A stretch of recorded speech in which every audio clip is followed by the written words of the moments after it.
Can you explain what is systematic withdrawal planning means and who should actually use it, sir? A typical kind of a generation. एक salary से काम नहीं चलेगा. Wealth is WEALTH. The WEAL wheel is the one which is called well-being. Asset allocation is the most important thing which decides 90% of your returns. Namaste and welcome to our very first episode of the Trio Talks, Wealth, Wisdom and Wealthiness, powered by American Academy of Financial Management, India. So let's be honest, most of us have asked ourselves some point, am I actually building wealth or just saving? Or maybe, do I even have a plan beyond just earning and spending? Well, this podcast is for everyday professional, young earner, experienced investor, families who are trying to figure out the bigger picture of money. Today's podcast is titled as Wealth Ki Baat AAFM Ke Saath, where we'll go beyond the buzzword like SIP and mutual funds and talk about how wealth is actually created, managed, distributed, and passed on. Joining me are three of the top voices who deeply understand India's financial landscape. So, I am proud to present Dr. K.S. Rao sir, a trusted industry leader who has worked closely with mutual fund distributors and financial educators across India. A very warm welcome, sir. Thank you so much. So another industry expert that we have, Dr. Deepak Jain sir, who has helped families secure their legacies with thoughtful succession strategies. A very warm welcome, sir. Thank you very much. Thanks for. And last but not the least, Romit Bharat sir, who brings money conversations to life for today's generation with simplicity and relevance. So let's begin. So interestingly, we are living in a very interesting financial times. After the pandemic, India saw more than just 4 crores of new demat accounts opened in just 2 years. We are talking about the first time investors in tier 2 and tier 3 cities, women entering into the market, Gen Z looking beyond deposits. But with that came the noise of confusion and FOMO driven decisions. Everyone is investing, but not everyone is planning. So today, let's decode the journey of wealth with the 4 big verticals. Now, my question to Romit sir here is, sir, your content reaches the young and the digital first Indians. So what's going in their minds when it comes to money right now? Thank you, Priya. It's always a fun. And obviously the question is equally relevant. I call it a naya zamana, nayi soch. When it comes to Gen Z or the millennials, they're actually flipping the script, They're actually flipping the script the way the conventional investing has been happening. And they're not following their parents. They don't look themselves as an FD wala ya MF wala. So, and let me break down with some few points. The most interesting part of this new generations are they're completely digital. They are investing all the way digitally. And they are doing everything from app. So, and they are using, all sort of app like, Zerodha, Grow, End Money, Upstocks to buy all sort of financial transactions. That's the first thing that these young generations are, how they are investing. The second attribute which I see them is their craze towards crypto. Despite, restrictive regulations, I find a lot of these guys are attracted toward, crypto, which is, to my concern, is, slightly dangerous and risky.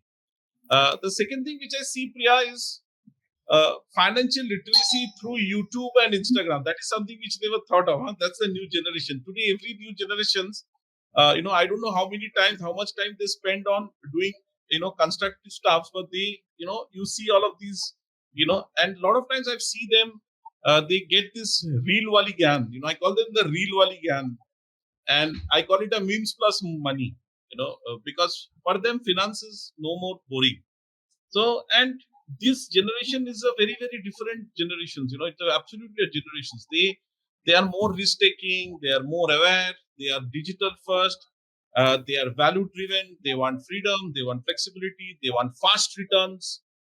And but they also care about impact investing, sustainability, and obviously they are building their mental health around that money. So it's a very typical, kind of a very typical kind of a generation.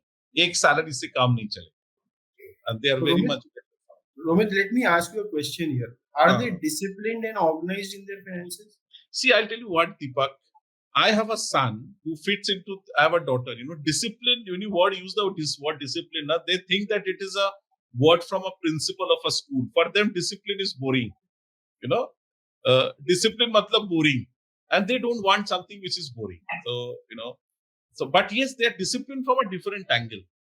They are disciplined. They are committed when they see value in it. So for them, discipline is mostly connected with value and what it interests them. That's what I observe. And yes, they are disciplined, and they are far more disciplined than what we are. If and if they are committed to certain behavior, they remain attached. Great, awesomely projected, sir. Awesomely projected. My next question is to Rao, sir. Sir, you have worked with lakhs of mutual fund distributors and investors. So I would not restrict you to just one line, but what is the biggest shift that you have seen in investors' mindset post COVID? Thanks, Priya. Thanks once again to having me. And it is indeed, I feel it's an honor as well as an opportunity to be part of this show. And being the first one, it's a wealth, wealth, wisdom, and wealthiness. It's good. We will continue from here. We'll make a beginning. And of course, with 30 years of the past, I can't say it is a fresh for me. It's a day one to start again. And probably the 30 years would have given wealth, but wisdom, but may not be the wealth. And let me go back and taking where Romit has completed on Gen Z discipline, and the boring. Probably I'll start from that boring part. You can create a wealth. Creation of wealth is a very boring journey, honestly. I mean, whether you like it or not, in the long run, though it's a more boring. And if it's more boring, you can create more wealth. Otherwise, it's an excitement, not a wealth. That's first part. And second, if I go back, at AAFM, it's like, we are basically into the legs of various aspects of the wealth. It's there. We will dwell on few of these certifications, and we have a moving encyclopedia, Mr. Deepak, who can talk about that wealth management. And of course, modern wealth management with Romit. And in between both of them, I am a boring stuff, which is a mutual fund guy. And mutual fund is the most boring guy. And let me get back. This even the subject of the wealth. The word of wealth, which is coming from not the new English, it is from the old English. The old English is something you call about what you call it's a poetic English of those days, which you call wealth is WEALTH. The WEAL wheel is the one which is called well-being. TH is, if you can go to the biblical terms, is a condition, and condition of well-being is the condition of well-being is the wealth. Then if I can decode and get back to where we are today, whether it is an alternate assets or the portfolio management services, the modern way of managing, what cannot change, what can continue, whether pre-COVID or post-COVID era, is the fundamentals will never undergo change. And for me, it is financial well-being. Wealth is something called either is a physical wealth or financial wealth, and we are predominantly talking about financial wealth or financial well-being. And let me also take back to the roots, how that has come in. What is that I need to create a wealth for the lifetime? I may not become one Mr. Warren Buffett, but I can live like one Warren Buffett, where till the end you have a legacy to create that wealth. That starts with a few pillars to adapt. The first and foremost pillar for us, any one of us, to create a very long-term wealth and pass on the legacy, where Deepak will talk about our succession planning always. He is the master, and who made thousands of people ride the wheels, or lakhs of people. And the first thing comes with the financial literacy, and you need to be financially literate. And the second part will come once you are literate. Doesn't stop there. You need to build your financial capacity or capability. That is, honestly putting your money to work and making it. And then you reach to a stage, you will become financially secure. Means, yes, I can live my life. And then you move to the financial independence. And the later part will come financial freedom. Financial freedom is the time, none of us need to work for money, but money work for us, and we work for our passions, and we live our passions, and we leave a legacy. That's the first part. And before even coming to the COVID, which I am talking about, which you spoke, yeah, COVID changed everything for us. And what it is changed, the moment we have come in the month of, I think in the month of March 2020, when there is a lockdown announced, the very new concept, the new word and new acronym we all adapted, which were work is always from office, never from home. And that WFH, the work from home, the concept which has emerged. And that WFH has also redefined the way people look at money. How it is redefined, that W has become truly a wealth. You need to take care of your wealth. People said, yeah, this is the time I should never neglect my managing wealth. Then second, the F part has come is, what is primary to me in my life is not me. Tomorrow morning, if I am not there in the office, my employee code is gone, nothing else is gone. But what is gone is my family is missing me. And the family is the second most important. But the last one, the H, which is the most important, which is a health concept, health-wise. Means, WFH has redefined us. You need to take care of your health first, then family next, then the wealth. Your WFH, which is redefined. And, for this, I look at the Howard Marks. He has written way back in 2001. I think it's in November 2001. It's what he said is, you can't predict, but you can prepare. Emergencies can come from any point of the time. COVID has taught us. Or just a week back, we have seen the air crash. Something can happen. Air crash doesn't mean that I need to travel in the air. Even while I'm taking my food, something else come into crash to my home. Means, how I can prepare for it. Yes, it's highly unpredictable. And thanks to the MFD community or advisors community, they play very pivotal role. And, the post-COVID world, one is the changed mindset of the people, then changed the skill set of the people. The mindset of the broad investors, skill set of the distributors or partners. And now they say, going back to the Peter Drucker statement, which he says, future belongs to someone who has prepared for it. And now the people started preparing for it. This is where, what is changed post-COVID? Two things have changed. One is secure your present. Two is prepare for your future. In this journey, probably we all will play a very vital role.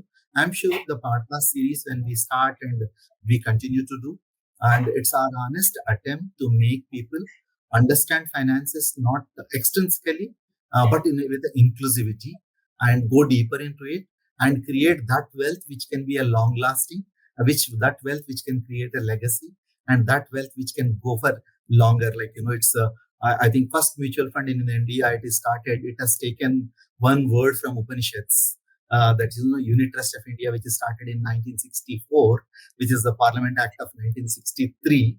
And, it has taken a word from Upanishad that makes very proof even today, which called Suvinyogat Samruddhi. When you want to make wealth work for you, when you make it rightly used, it works for you and you can create a wealth. I think, let me stop here and go back to you. Wow, sir. Nicely put into the words like Rouser way. So next, I'll move on to a very important part, which is SIPs. SIPs have crossed over 20,000 crores per month in contribution, but yet most people stop after 3 years. So my question here too, since Rouser is since Rouser have been interacting with mutual fund distributor and investors, so why is long-term SIP investing still India's most popular wealth creation tool? And SIP, probably, SIP is the way of investing. And, though we call it as a systematic investment plan, but in Indian context, much before the mutual funds coming in, people used to use this regular because we are a country, we are a nation of savers. And saving has been inculcated into our DNA from the generations. Probably, our ancestors were saving whatever the grains they get it, and they put it for the longer term. Or whatever little you get it, you put it. And it's this, if you can go back, how our great grandfathers or grandfathers were saving is through the recurring deposits, whether it's a postal recurring or the savings bank account, bank's deposit accounts. And SIPs is little bit akin now, And thanks to Kothari Pioneer, which has started way back in 1995, it is the first private sector mutual fund, which is now Franklin Templeton India, which has introduced the concept of SIP to the Indian investors. Otherwise, we learn dollar cost averaging, which has come with the rupee cost averaging. It's a long-term investing. And why SIP? SIP is like akin to it's like a disciplined act of sowing the seeds and waiting the fruits of the tree to grow in the longer run. And this little money, what can make a difference to you in the longer run? SIP has shown the way, shown the path to it. And I keep doing. I mean, I used to define SIP in an acronym way. S stands for save wisely. I stands for invest rightly. P stands for plan smartly. If you do SIP for your each of the goals, I think sometimes we look at SIP original. I mean, I'll go back again. Early 90s and 2000s. That is a period when we were part of mutual fund industry. People used to think mutual fund is not for me. Mutual fund is for the wealthy guys. And today, SIP thanks to mutual fund SIA campaign, and mutual fund has become a common man language. I mean, again, it's in 1963 when in the parliament, I vaguely remember it is a 26/11/1963. It's a parliament act is passed where the first mutual fund is incorporated. That time we had a finance minister, union finance minister called T.T. Krishnamachari, who presented the bill of UTI. And that time, what he said, one liner, the benefits of capital gains of the capital market has to go to the common man. That is only possible with the unit trusts and mutual funds.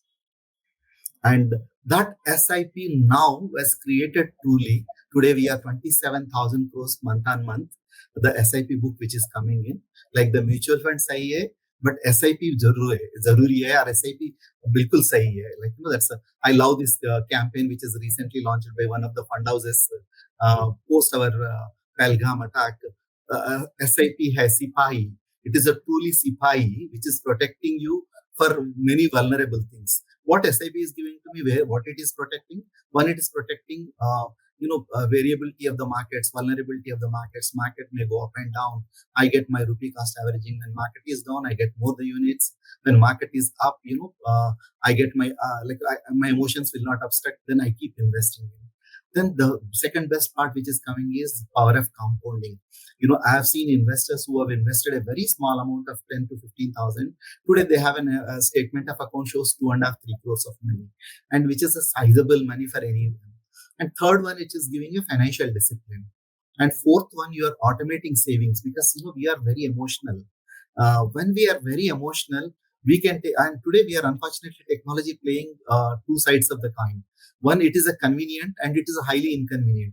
Highly inconvenient is a swipe of the button I'll redeem, because having watching some war news of Iran, or somebody talks about Iran, Israel, tomorrow something is going to come. 10 years accumulated money will go with one swipe of left, I will redeem my money. And this financial discipline of SIP can make me not to do that, but to stick. Probably getting a good financial advisor helps me so that he or she can remind me, no, better, don't do any action like this too shall pass, and then you can create a wealth. Truly for me, SIP, it is a stepping into the prosperity. Anyone intend to create a wealth, get an SIP, even a small money, whichever the goals you have, SIP is the way to do. Very wonderfully put in, Rao sir. I mean, at my point of time, if I think about SIP, only two words: consistency and discipline. That's it. That's it. Only two words for me for SIP.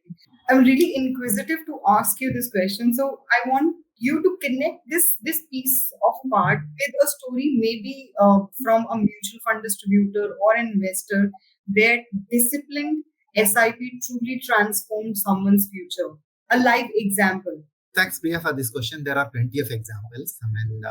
I have seen a number of examples where either distributor has added a value or the investors stick to the discipline.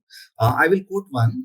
This is about a friend of mine who was working with a union government, who got retired. On his retirement day function, he's invited me to part of the function just to witness his, how it happens. And as a friend, he's invited me along with a couple of other colleagues. And I was there. And This guy on the retirement day, he was a senior officer, and it's a civil servant who was served little over 30 years in the for the government of India. And on the day of the retirement, the total emoluments, there is a provident fund, etc. They give that last day what you need. I mean, how much you did for the 30 years of service. There is a check which was given to him. That check was coming to him something around couple of 1.75 crores. I think, I vaguely remember. This is last January when I went there. And post that, when he was addressing the audience, he said, thanking for the government for my 30 years, I got my 1.75 crores of accumulated savings. Then he pulled up one savings account, one statement of account, which is a NSDL CAS, that combined account statement. And he said, this is the money which last 20 years I'm investing, 20,000 a month.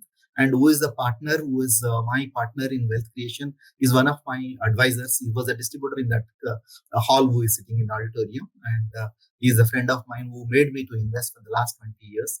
And the combined portfolio which has given to him 4.3 crores. And that CAS shows. I mean, occasionally he's added some money, but there are two things I learned from it.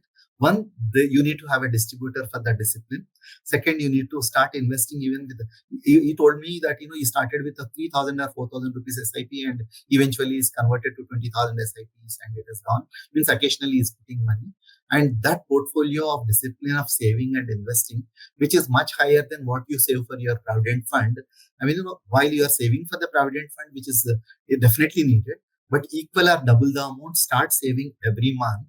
And have one partner who can support you as a friend. He or she can guide you in the journey, and so that guide works for you. That's like, I always call, if you have an advisor with you, that advisor, he or she is your GPS.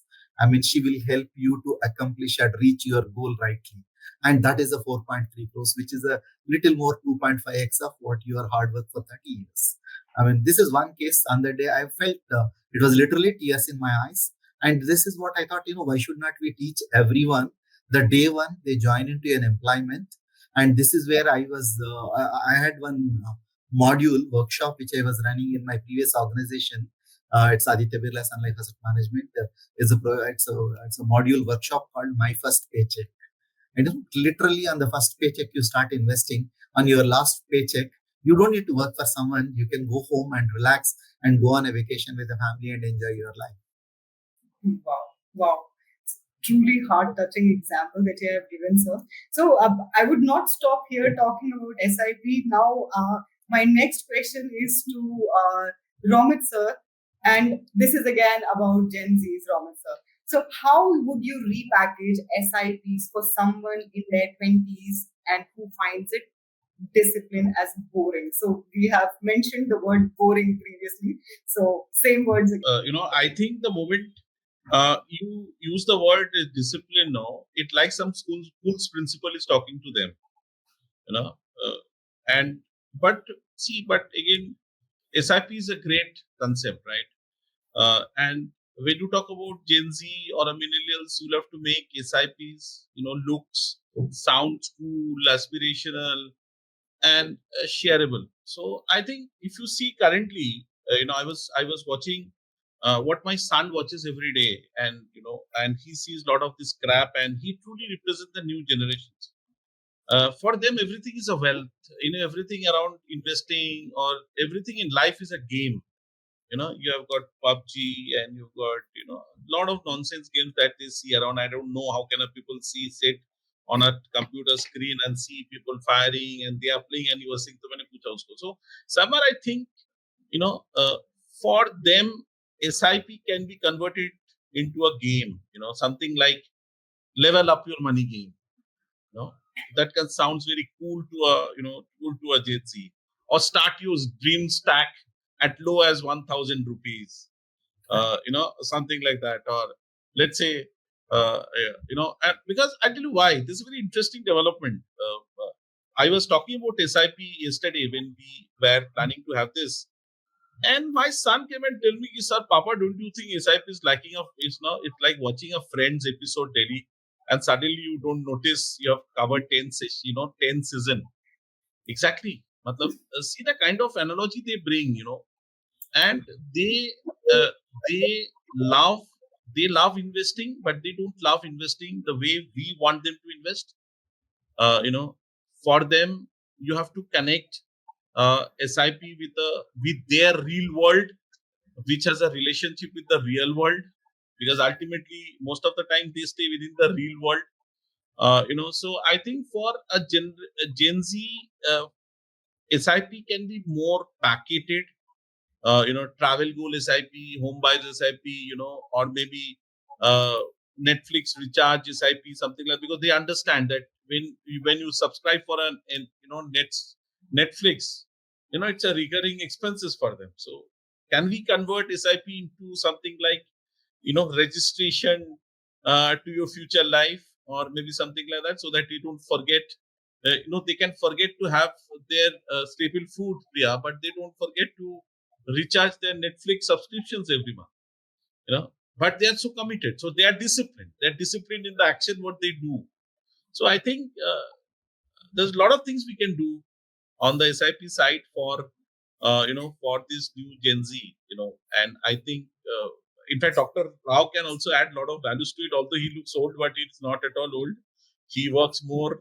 He can flex his, the imaginations and give us some more insight on that. So I think Gen Z is more towards game. Level up your life game with 1,000 rupees, or let's say start your dream stack as low as 1,000 rupees, something like that. By the way, Romit, I would like to add something. I mean, in the last 3 years, new addition of SIP folios which have come onto the mutual fund industry. If you can take the Amphi data, little over, I think one third has come from the Gen Z. 30 plus 30, and then another one third which has come from the women. I mean, Wow. today woman is a saver and Gen Z is a, and for them, SIP. I mean, SIP as a term may be it's a little bit of delayed gratification. But I was in a town in India which is known for the pubs, and their sip is very common, which is from Bangalore. And I say, sip your future. Here is a SIP for you. Wow. Wow. Wow. So I have a little different view. I say people don't change, generations change, right? And people don't love money; they love what money would do for them, right? And if you can focus them on what this money can do for them, they are ready to be disciplined, right? That what Rouse has called delayed gratification. You have to make them believe that this is doable, and this is the way to reach to that what you want. Their wants might be different, their needs might be different, but in the end, all human beings are the same. We want to achieve something, and we know we should know how to go with that part. So if you just make them love what they want and tell them this is the path to do it, they are much more ready to do it. I think absolutely right, Deepak. I think it's like whether you are a Gen Z or anyone, each one has an aspiration for our future. That's the best part. And when there is a future, and each of us have a different kind of goals. SIP doesn't mean that it's only for my retirement. I need to plan a goal. I still remember when I was doing this my first paycheck program in one of the universities in Pune, and the girl whom I met year after year we used to do, and she created her own SIP. It is called what is that she said is she called it an MRF, and she invested in liquid funds every month is $2,000. That is a mobile replacement fund. She upgraded and she said it is an MRF, and that's the way. And there is one guy whom I met. It is in Amritsar, I think. He said he's a great fan. He want to buy I think Skoda Superb after he gets into the employment, and within 5 years of his employment after his MBA. And this guy he said, "This is my Skoda investment plan." Wow. SIP is what I You just put it for whatever the goal, then you can look for it. I think Gen Z works in that way. Yeah. And true wealth creation. I used to tell them true wealth creation will happen through SIP, but you need to understand the DIP. The DIP is a term which I used to decode to them is anyone want to create a wealth in the life, The DIP is the D is the delayed gratification, E is an impact of inflation, and P is the power of compounding. If you understand these three terms, I don't think we need to teach someone you need to save for long and all. I think it happens automatically. And if you can make that and you dip into the dip, then you can continue your sip. I mean, when three masterminds speaks, it's all about a jaw-dropping conversation that we are getting into. I won't stop it here. I have my next part. So we are actually obsessed with returns. How much did the fund give? We rarely ask how balanced the portfolio is. So my question here to Rao sir here is, sir, in one sentence, why is asset allocation more important than product selection? Absolutely. I know. I think true wealth creation will happen with two things. One I call art of asset allocation. Second, I call science of scheme selection. And if you do these things, then your wealth is created. Why asset allocation is so important? In age-old way, we used to say, don't put all your eggs into one basket. But I can tell you very differently.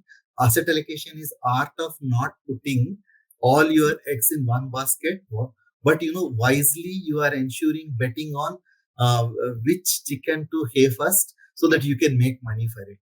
There is an asset class which can grow faster. I can put little more so that I can make money. And probably this could be a strategic blueprint for me. Asset allocation is a simple, but if that blueprint, what can make me is, one, it enhances my returns. Second, it mitigates my risk. And then across the portfolio, my returns will be safer, because I can't, as I said earlier, I can't predict the market, and it's very difficult for me. And one fine day, my 100,000 becomes 90,000, it gives me pain, but 100,000 becomes 110,000 will not give the same joy. And asset allocation will give me that protection, and that gives me the comfort. In the longer run, probably, I am much better off with the right asset allocation, which is a proven model for little over century now. It's a, it's not century, sorry, 1970s, when we have this portfolio management theory which has come in. That is the time when we said you need to put into a different asset classes, and it gives little excitement. For example, right now, if you are a little bit on the gold, you would have been happy with your portfolio, or little bit of a debt. Rates are coming in, you will be happy. Combinedly, you are making your assets grow. That's one part of it. Second, asset allocation can be various way.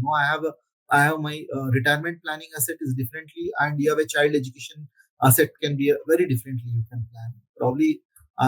Like asset allocation is right mix. When you are going to coffee shop, what you love the most, you mix those two, then that can give a flavor. Whether you want a cappuccino or mocha, then this is a way asset allocation will help you to enhance the taste of the returns can change for you. Amazingly put in, sir. I mean, I cannot stop myself about a realistic example, because you have wonderful stories to share again. So what's the practical example that you can share with our viewers, how asset allocation protects wealth, maybe during the COVID time or 2023 market dips? No, I will tell you the latest example. An hour before, I was advising one of the trusts in Bangalore. Which they invest their money, and I'll help them on their charity work. And I was just looking at for some time back in 2021, when they were in dilemma where to put their money. Part of the assets we put it in two balanced advantage funds of the two fund houses, and part of the money we put it in the bank deposits. And this balanced advantage fund returns were little over double the bank deposit returns which they got on the portfolio. And while balanced advantage fund is taken lesser risk and higher return and the comfort, and which has given one, the convenience of taxation, then it has given double the return of the bank deposits which they put it. I was just as fresh at 2:30, I was analyzing that. Wow, I mean, realistic example are the ones that you give. So definitely, I'll move on to the next part of the session now. This question again is for Romit, sir. So, sir, how do you break down this asset allocation concept to digital audience who wants an instant answer? I'm a slightly a very different kind of a person, and when you have, such stalwarts like Rao sir and Deepak sir into the system, But I have seen the moment you use the word asset allocation, half of the Janata goes dozing off के शुरू हो गया finance का ज्ञान. So for me or for the rest of the people who would be watching, asset allocation मतलब अभी चलो थोड़ा, But on a serious note, I think for a digital customer, asset allocation can be, explained through more crisp, more relatable form. Okay, as Rao sir very pointed out that whenever we go for a, when we go for a restaurant, we have spread, we have a buffet spread, and that typically reflects our, typically reflect our choice. And and I also look the same way, because when you talk about asset allocation, and we follow asset allocation in every spheres of life. Take an example of a wardrobe, right? We have formals, we have casuals, we have got semi-casual. That's nothing. That's asset allocation, right? If you have to go for an office, you take formals. When you have to go for a friends in the evening to have a coffee, you have a casuals. And we go for a social gathering, we have wear semi-formals. So every purpose has a different, every event has a different wardrobe. So wardrobe is a typical example of an asset allocation that we see, because we only believe what we see, right? So I think that's what asset allocation for digital customers can be explained to you. And another thing which I think that uh, asset allocation is not a very it's not a very tough thing, and especially when it comes to a digital customer, because I do not really feel that there is any difference between a digital customer or a digital audience and a non-digital audience when it comes to asset allocation, because asset allocation is a practice which everybody does at every steps of their life, correct? Whether it is about buying, whether it is about maintaining a wardrobe, whether it is about maintaining your refrigerator stack. When you open up your refrigerator, you've got all sort of food. That is also an asset allocation, right? So when you open up your wardrobe, that's an asset allocation. When you go to a restaurant, it's an asset allocation. So everywhere you have allocations, and I don't think there is any asset allocation concept for a digital audience. But yes, this digital audience, especially when, if you are asking me if digital audience pertains to the new generations, uh, you know it should be more relatable.